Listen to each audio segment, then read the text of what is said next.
This channel does not promote any violent, harmful, or illegal activities. All content provided by this channel is meant for an educational purpose only.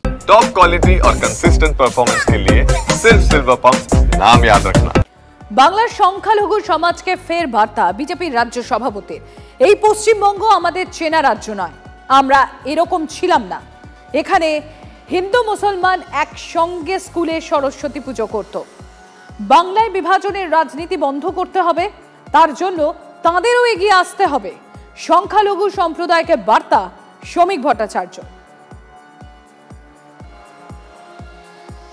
এই পশ্চিমবঙ্গ আমাদের পশ্চিমবঙ্গ নয়, আমাদের চেনা প্রদেশ নয়, এটা আমাদের চেনা রাজ্য নয়, আমরা এরকম ছিলাম না। এখানে হিন্দু মুসলমান একসঙ্গে স্কুলে সরস্বতী পুজো করত, ফল কাটত।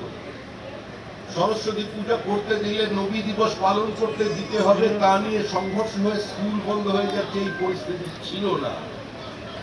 যারা এই শূন্য বিতর্কে জড়িয়ে পড়েছেন, যেখানে বিভাজনের রাজনীতি চলছে, এই বিভাজনের রাজনীতিকে বন্ধ করতে হবে। আর বিভাজনের রাজনীতি বন্ধ করবার দায়িত্ব শুধু একা একটা রাজনৈতিক দলের নয়, আরেকটা সমাজের। তাদেরও এগিয়ে আসতে হবে, না হলে এই বাংলাটা আপনার থাকবে না।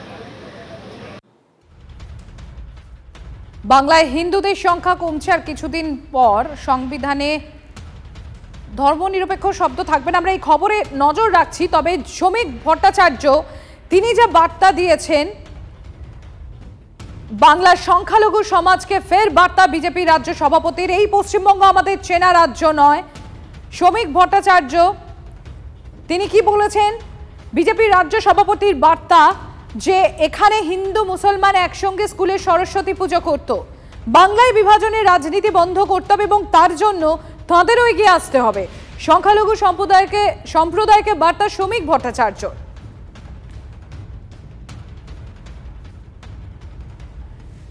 আমাদের সঙ্গে রয়েছেন তৃণমূল কংগ্রেসের বিধায়ক শওকত মোল্লা। শওকত সাহেব, শ্রমিক ভট্টাচার্য বঙ্গ বিজেপির সভাপতি, তিনি বলছেন এবার সংখ্যালঘু সম্প্রদায়কে তিনি বার্তা দিচ্ছেন। তিনি বলছেন যে এই যে বাংলায় বিভাজনের রাজনীতি চলছে সেটা বন্ধ করতে হবে এবং তার জন্য তাদেরও এগিয়ে আসতে হবে। কিভাবে দেখছেন এই বার্তাকে? ভট্টাচার্যকে বলবো, এই কথা বলার আগে নিজের দলের যে নেতা আছে একজন শুভেন্দু অধিকারী, তাকে জিজ্ঞাসা করতে বলুন, যে প্রতিদিন বলে সংখ্যালঘুদের ছুঁড়ে ফেলে দেব, সংখ্যালঘু মানে সমাজ বিরোধী, সংখ্যালঘু মানে খুনি, তাদের মুখে এইসব কথা মানায় না। আসলে এটা হচ্ছে নাটক। শ্রমিক ভট্টাচার্য নতুন সভাপতি হয়েছেন, কিন্তু উনি এই ধরনের কথা বলছেন। আসলে এটা এদের মুখ আর মুখোশটা আলাদা। এরা কখনো সংখ্যালঘুদের পাশে কখনো বিগত দিনে দাঁড়ায়নি, আজও দাঁড়াবে না, আর আগামী দিনেও দাঁড়াবে না। এটা বাংলার সংখ্যালঘুরা খুবই ভালো জানে। বাংলার সংখ্যালঘুদের যদি পাশে কেউ থেকে থাকে, তার নাম হচ্ছে মমতা বন্দ্যোপাধ্যায়, আর তার নাম আরেকজন হচ্ছে অভিষেক বন্দ্যোপাধ্যায়। এর বাইরে বিজেপির এই নাটক বাংলার সংখ্যালঘুরা কোনোদিন বিশ্বাস করবে না, আর কোনোদিন ওদেরকে ভোটও দেবে না। আচ্ছা শওকত সাহেব, এই যে 26-এর আগে বঙ্গ বিজেপির সভাপতি যখন এই বার্তা দিচ্ছেন, কোথাও কি গিয়ে আপনাদের মনে হচ্ছে যে তৃণমূল কংগ্রেসের যে সংখ্যালঘু ভোট ব্যাংক রয়েছে তাতে থাবা বসাবার চেষ্টা করছে? শুনুন, আমি তো বললাম এটা একটা নাটক। তার মানে এদের মুখ আর মুখোশটা আলাদা। আজকে সংখ্যালঘুদের পাশে কথা বলছে একজন, আর তার দলের নেতা প্রতিদিন সংখ্যালঘুদের গালাগালি করছে। তাহলে বুঝে নিতে হবে সম্পূর্ণ ড্রামা এটা। মানে একদিকে শুভেন্দু অধিকারীকে লাগিয়ে দেওয়া হচ্ছে, আরেকদিকে শ্রমিক ভট্টাচার্য। ধন্যবাদ।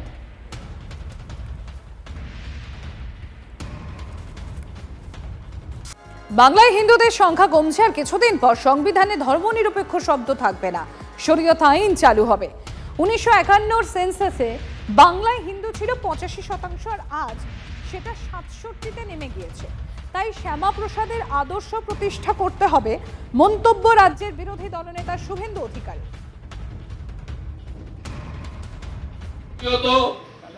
সেদিন 58 জন হিন্দু আইনসভার সদস্য বাংলা দিয়েছিল। আজকে হিন্দুরা কোথায়? 1951 সেন্সাসে 85% হিন্দু সম্বলিত এই পশ্চিমবঙ্গ, আজকে হিন্দু সংখ্যা 67-তে নেমে গেছে পার্সেন্টে। আর কিছুদিন তারপরে ভারতবর্ষের সংবিধান, ধর্ম নিরপেক্ষতা, এইসব শব্দ থাকবে না। সারিয়া কানুনের আওতায় আমাদের আসতে হবে। তাই উনি যা দিয়ে গেছেন রক্ষা করার দায়িত্বটা আমাদের বাঙালি হিন্দুদেরকে নিতে হবে, এইটুকু আমি উনার চরণতলে দাঁড়িয়ে বলতে পারি। তাই সাধু সাবধান, যদি সবাই ঐক্যবদ্ধ হয়ে উনার আদর্শ এখানে প্রতিষ্ঠা করতে পারি, তাহলে বহুজন সুখায় বহুজন হিতায় গীতার যে বাণী সেটা আমরা রক্ষা করতে পারবো। সবাই শ্যামাপ্রসাদের জন্মদিনে জ্যোতি বসুর প্রশংসায় শ্রমিক ভট্টাচার্য। 1947-এর 20 জুন পশ্চিমবঙ্গ গঠনে শ্যামাপ্রসাদের প্রস্তাবে সায় দিয়েছিলেন জ্যোতি বসু। বাঙালির অস্মিতা রক্ষার জন্য দলের অবস্থানের বিরুদ্ধে গিয়ে ভোট দিয়েছিলেন জ্যোতি বসু। রাজ্য হিসেবে পশ্চিমবঙ্গ তৈরিতে জ্যোতি বসুর অবদান স্মরণ করে মন্তব্য বিজেপির রাজ্য সভাপতির। 1947-এর 20 জুনের জ্যোতি বসু, যিনি পরিস্থিতির কারণে, বাঙালির অস্মিতা রক্ষার কারণে, প্রগতিশীল মুসলমানের, ভারতীয় মুসলমানের অধিকার রক্ষার কারণে, মৌলবাদ মুক্ত একটা রাজ্য গঠনের কারণে নিজের মতাদর্শকে দূরে সরিয়ে রেখে, নিজের দলের ঘোষিত অবস্থানকে দূরে সরিয়ে রেখে শ্যামাপ্রসাদের আনা প্রস্তাবে তিনি ভোট দিয়েছিলেন। আজকেও যদি জ্যোতি বসু জীবিত থাকতেন, তিনিও হয়তো আজকে বলতেন এর পাই দিয়ে আমাদের বেরিয়ে আসতেন। এটাই শ্যামাপ্রসাদ মুখার্জির প্রাসঙ্গিকতা। জ্যোতি বসুর অবদান এটা আন্তর্জাতিক ভাবেও যারা খোঁজ রাখেন বাংলা সম্পর্কে তারা কেউ অস্বীকার করতে পারেন না। জ্যোতিবাবুর প্রয়াণের পর দেখেছেন জাতীয় নেতারা কেন বিদেশের নেতারা পর্যন্ত এসেছেন এবং কার্যত শোক জ্ঞাপন করেছেন। কি কারণে? এটা না বুঝবার কোনো কারণ নেই। সারা দেশ জানে, কখনো এক এক মুখে বলবেন, কখনো আর এক মুখে বাতিল করবেন। আর বোধহয় ওরা বুঝতে পারছে যে মানুষের মধ্যে বিজেপির গ্রহণযোগ্যতা ক্রমশ কমছে, সেই কারণে নিজেদের প্রাসঙ্গিকতা ধরে রাখার জন্য জ্যোতি বসুকে কখনো কখনো তো স্মরণ করতে হয়। এটা কনফিউজ করার মনোভাব কিনা দেখে নেওয়া দরকার। 9 আগস্ট নবান্ন অভিযান নিয়ে সিপিকে চ্যালেঞ্জ শুভেন্দু অধিকারী। তিলোত্তমার মা বাবাকে সঙ্গে নিয়ে ধর্মতলা থেকে মিছিল হবে। মুখ্যমন্ত্রী পদত্যাগ চাইতে হাঁটা শুরু করব। ধর্মতলা ও সাঁতরাগাছি থেকে নবান্নের দিকে যাবে এই মিছিল। দেখব কত জল কামান, টিয়ার গ্যাস আছে, পারলে আটকান। সিপি মনোজ ভার্মাকে চ্যালেঞ্জ বিরোধী দলনেতার। আমি তো পার্টিসিপেট করব এবং আমি অর্গানাইজ করব যাতে হাজার হাজার লোক আসে, এবং আমি ধর্মতলা থেকে হাঁটা শুরু করব ওনার বাবা মাকে সাথে নিয়ে। ওনাদের কত জল কামান, টিয়ার গ্যাস আছে সেদিন দেখব। হাতে বোনের কাছ থেকে, দিদির কাছ থেকে রাখি নিয়ে আরেকটা বোনের বিচার চাইতে, মমতার পদত্যাগ চাইতে ওর বাবা মাকে সাথে নিয়ে আমি আগাবো। পারলে আটকান। আমি বলে গেলাম সিপি মনোজ ভার্মাকে রানী রাসমণি রোডে জমায়েত হব। উনার পিতৃদেব মাতৃদেব কালকে বলেছেন আমরা থাকবো, আমি সঙ্গে থাকবো। এইখান থেকে বড় মিছিল যাবে, সাঁতরাগাছি থেকে আরও একটা বড় মিছিল আসবে। দুটো আপাতত ঠিক করা আছে, আরেকটা চেষ্টা করছি হাওড়া স্টেশন থেকে। এর আগের দিন আপনি মমতা ব্যানার্জি সকাল 8টায় ঢুকেছিলেন নবান্নতে, 27 আগস্ট। এবারে আগের দিন রাত্রি থেকে থাকবেন, ঢুকলে আপনি বেরোতে পারবেন না, আমি আপনাকে বলে গেছি। আমার মেয়ে একজন পশ্চিমবঙ্গ সরকারের কর্মচারী ছিল এবং পশ্চিমবঙ্গের শিক্ষা প্রতিষ্ঠানে সে পড়াশোনা করত। সেই শিক্ষা প্রতিষ্ঠান এবং তার কর্মস্থলে তার এই আজকে নির্মম পরিণতি হয়েছে। সেই যে দায়, পশ্চিমবঙ্গ সরকার কখনোই তার দায় এবং স্বাস্থ্য সচিব কখনো তার দায় ঘাট থেকে নামাতে পারেন না। সেই কারণেই আমরা ঠিক করেছি আগামী 9 আগস্ট বর্ষপূর্তি উপলক্ষে 1 বছর হয়ে যাচ্ছে, আমরা ন্যায় বিচার পাইনি এবং আদালতে রাজ্য সরকারের যে ভাবমূর্তি এখনও আছে তারই প্রতিবাদে এবং ন্যায় বিচার ছিনিয়ে আনার জন্যে আমরা নবান্ন অভিযানে ডাক দিচ্ছি।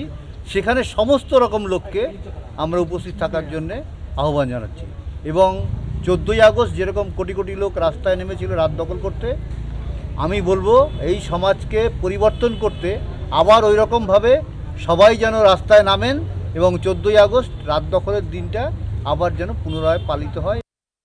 বললাম সিবিআইয়ের আয়োজে একজনকেই এখনও সেই 9 আগস্ট যে ঘটনা ঘটেছিল আমরা যে তিমিরে ছিলাম এখনও সেই তিমিরেই, কারণ সেই 9 তারিখেই রাত্রে ওই সঞ্জয় রায়কে ধরে ফেলেছিল। তারপরে দুজনকে মাত্র ধরেছিল, তাদেরও চার্জশিট না দেওয়ার কারণে ছাড়া পেয়ে গেছে। এগুলোই ওনাকে বললাম। তাহলে কি সিবিআই কাউকেই পায়নি, নাকি পেয়েও কিছু করছে না, ধামাচাপা দিয়ে তারাও এড়িয়ে যাওয়ার চেষ্টা করছে? এটাই বললাম। কি বললেন শুভেন্দু অধিকারী? কি বললেন? কাকে বললেন? শুভেন্দু বললেন আমি উপরের লেভেলে এগুলো জানিয়েছি।